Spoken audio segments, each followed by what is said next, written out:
Comment résumer Kenshi? Imaginez une planète, ou plutôt une lune, dans laquelle la civilisation s'est écroulée 2 fois d'affilée, et où à peu près tout ce qui s'y trouve veut vous tuer. Pluie acide, faune locale, cannibale. Bref, Kenshi, c'est le jeu dont vous n'êtes pas le héros. On commence en étant moins que rien, victimisé par tout ce qui bouge, et on doit survivre dans un univers post-apo à la fois RPG, bac à sable, TPS. On a le choix jusque dans notre manière de jouer. Alors oui, les graphismes vendent pas forcément du rêve, surtout quand on est habitué à du jeu moderne sous Unreal Engine, mais promis, lancez ce jeu si on prend le temps de lui laisser sa chance et de le découvrir. Il y a des centaines d'heures de jeu et probablement plusieurs nuits blanches devant vous. Et si vous faites pas confiance à mon avis, faites confiance à Steam. 95% d'avis positifs sur plus de 80 000 évaluations, je pense que c'est une belle preuve. Et sinon, vous pouvez toujours faire confiance à la musique.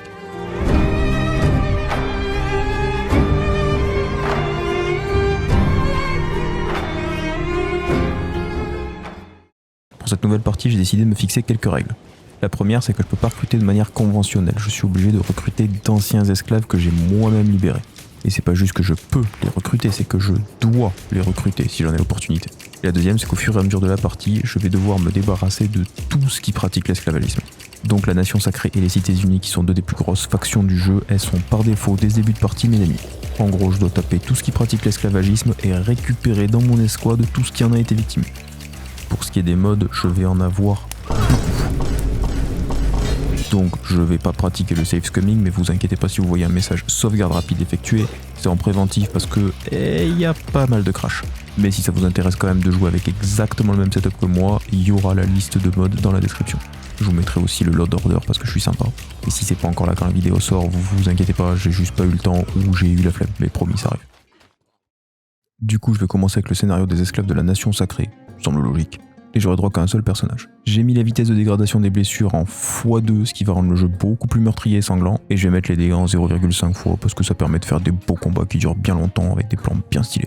En gros, le jeu va être plus difficile et les combats vont durer plus longtemps. C'est tout. Et vu qu'en ce moment je suis en train de regarder par nostalgie Sakura chasseuse de cartes et que je vais collecter tous les esclaves que je croise, très étrange dit comme ça, j'ai décidé de l'appeler Slave Captor Sakura. C'est comme cela que je suis devenue chasseuse de cartes. Et qui dit esclave dit Sakura Shop. De rien pour l'image. Alors être esclave dit comme ça sonne pas ouf, mais dans Kenshi c'est du pain béni. Quoi qu'on fasse, les gardes vont nous soigner et nous nourrir. On va être faible et en malnutrition pendant un moment, mais on risque pas de mourir ni de faim ni d'hémorragie.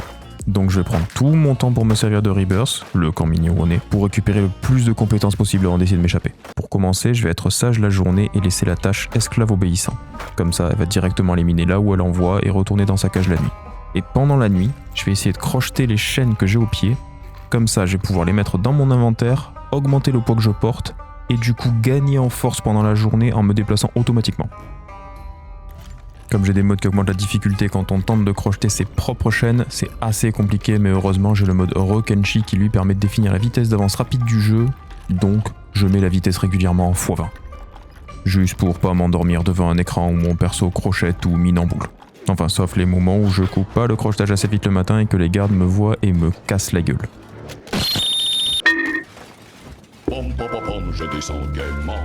Le jour 6, vu le temps qu'il me fallait pour crocheter mes chaînes, plutôt que de repartir dans ma cellule, j'ai décidé de passer en mode furtif juste avant d'y arriver. Normalement on est renvoyé dans nos cages vers 22h, mais vu le poids des chaînes que j'ai dans mon inventaire, je me déplace si lentement que j'arrive vers ma cage passé minuit. Après avoir réussi à les crocheter, le plan était le suivant. Me faufiler derrière les autres prisonniers et les assommer. C'est que j'avais des niveaux en assassinat à gagner. C'est pas très friendly, mais de 1, ils le sauront jamais. Et de 2, c'était dans le but de pouvoir me sauver, mais aussi de pouvoir les sauver eux. Fallait bien qu'ils y mettent du leur à un moment donné. Mais c'est là que j'ai découvert qu'avec mes mods, les gardes de Rebirth sont beaucoup moins statiques qu'en Vanilla.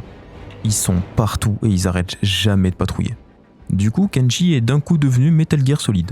Et j'avais choisi le pire spot. Donc j'ai vite fait demi-tour pour me rabattre sur 2 prisonniers isolés où il y avait beaucoup moins de passages. Et je me suis entraîné sur eux toute la nuit. Imaginez, déjà, vous êtes fait esclave d'une bande de fanatiques racistes et misogynes. Votre journée, c'est du travail forcé sous les insultes des gardes pendant que vous crevez la dalle. Mais en plus, le soir, il y a un connard qui vient vous assommer en boucle avec une tape bien placée dans la nuque et qui recommence à chaque fois que vous reprenez connaissance. J'ai beau être matinal, j'ai mal. J'ai continué comme ça jusqu'au matin où un garde m'a trouvé et j'ai sauté sur le poteau le plus proche pour éviter de me faire boxer. Non, je vois que c'est moi, hein. Mais c'est pas moi. Et voici du coup un récap des stats au jour 6. La force est à 5, la résistance à 2, la discrétion à 17, le crochetage à 42, j'en étais sûr. l'assassinat à 18 et l'athlétisme à 4. Ça paye pas de mine, mais ça avance. J'ai eu une autre opportunité au jour 9 et cette fois-ci c'était une belle brochette de prisonniers. J'ai passé la nuit entière à m'entraîner sur eux. Et vu la productivité, j'ai même décidé de pousser encore plus en provoquant les gardes. L'objectif, gagner en résistance tout simplement. Comme je jouais avec la dégradation des blessures en x2, c'était une stat très importante pour me permettre de me relever après un coup qui me mettrait KO, histoire de pouvoir me soigner avant de me vider de mon sang et de mourir. Je rappelle, j'ai qu'un seul personnage et une fois sorti de Rebirth, si j'arrivais pas à embarquer d'autres esclaves avec moi, je pouvais compter que sur Sakura. Si elle tombait, personne viendrait la sauver, ce serait game over. J'ai continué comme ça les jours suivants sans grand changement.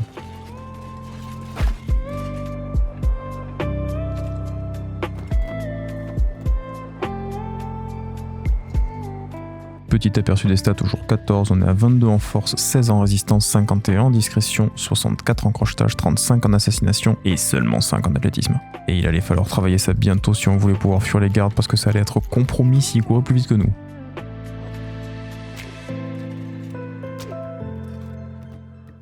Le lendemain, je sais pas trop par quel miracle, mais j'ai réussi à assommer un garde qui passait par là. Bon, par contre, à peine eu le temps de le dépouiller en vitesse que ses potes se sont ramenés et m'ont vite fait descendre sur terre. Au sens propre. Mais cet exploit a suffi pour me galvaniser. Plus ou moins sûr de moi, j'ai jeté toutes mes chaînes et j'ai tenté un 1v1 avec un garde isolé.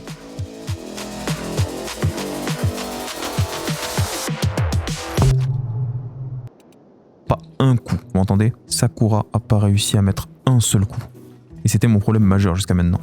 Chaque fois que j'affrontais des gardes, j'arrivais à esquiver quelques coups par-ci par-là, mais entre la malnutrition, le poids des chaînes et ses stats de combat médiocres, Sakura n'était même pas capable de placer le moindre coup. Sauf que pour gagner des niveaux en arts martiaux, la compétence de combat au point sans arme qui serait sûrement la plus appropriée dans le scénario, il allait falloir réussir à mettre des coups. Quelle a l'agilité de la moufette du Québec. Ta gueule!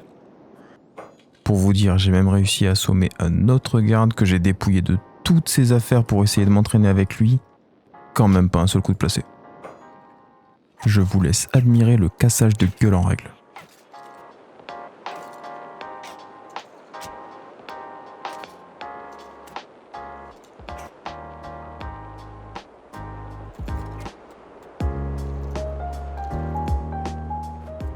Après de nombreux essais infructueux, j'ai décidé de tenter autre chose. Et si, plutôt que de m'entraîner sur les gardes, je m'entraînais avec d'autres esclaves? Leurs stats sont beaucoup moins élevés, ils sont tout aussi affamés que moi, au moins j'arriverai à placer quelques coups. C'est là que j'ai compris pourquoi en autant de temps que j'avais passé ici, j'ai jamais vu personne essayer de s'échapper. Disons que les esclaves qui sont détenus ici sont vraiment, mais alors vraiment pas farouches. Je suis littéralement en train de lui péter les rotules, et elle s'en branle. On bat les couilles, frère. Du coup, j'ai ramassé toutes les chaînes que j'ai trouvées par terre que j'avais dû jeter là à un moment donné, et je lui ai tout foutu sur les épaules. Vas-y, cours maintenant. Coup de boule, rien à foutre. Après 24 heures complètes d'entraînement, j'étais à peine niveau 5 en arts martiaux. Mais le point positif, c'est que j'avais réussi à monter 21 en athlétisme. Et enfin, le fruit de nos efforts à payer. Sakura est désormais capable de projeter des ennemis dans la stratosphère.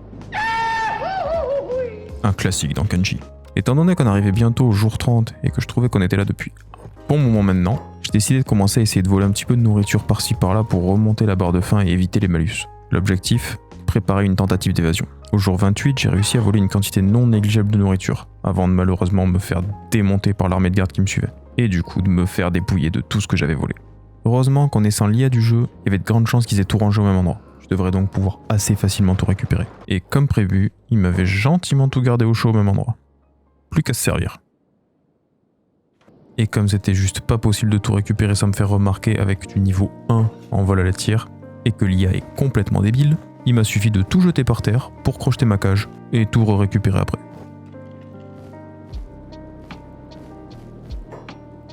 Easy. Étant donné qu'il était encore assez tôt dans la nuit, j'ai décidé de profiter du temps qui me restait pour tenter de libérer quelques esclaves et m'enfuir avec eux. La première a instantanément voulu rejoindre mon escouade. Malheureusement, juste après l'avoir libérée elle, Sakura s'est fait repérer instantanément. Ça va péter. J'ai pas eu beaucoup de temps pour réfléchir. Il courait déjà certainement plus vite que Sakura, alors que notre nouvelle recrue. Heureusement, Sakura a gagné pas mal de stats en discrétion. Du coup, j'ai fait la première chose qui me venait à l'idée. Retenir le garde avec la pauvre Pop tout juste libérée, et prendre mes jambes à mon cou avec Sakura.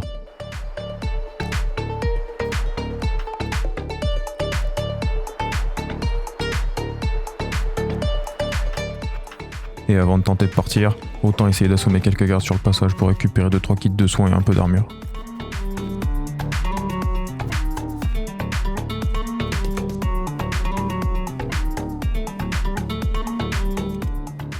Et ce qui devait arriver arriva.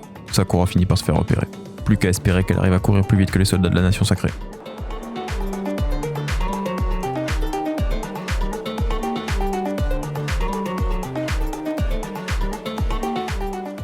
Et la bonne nouvelle, c'est que c'était le cas.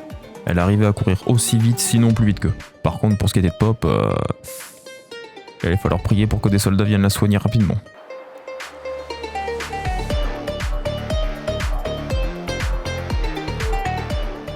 Enfin, après une longue course-poursuite, le garde finit par lâcher Sakura, et se contenta de se tenir là comme un piquet. Quant à Pop, par chance, le camp venait de se réveiller, et quelqu'un a eu l'amabilité d'aller la soigner. Malheureusement, impossible de venir la sauver. En tout cas, pour le moment. Quant à Sakura, j'ai décidé de l'envoyer sur une petite cabane abandonnée marquée sur ma map. Au moins, elle y sera en sécurité un moment. Et la suite, ce sera pour le prochain épisode. N'hésitez pas à me dire ce que vous en avez pensé, et à bientôt pour la suite des aventures de Sakura.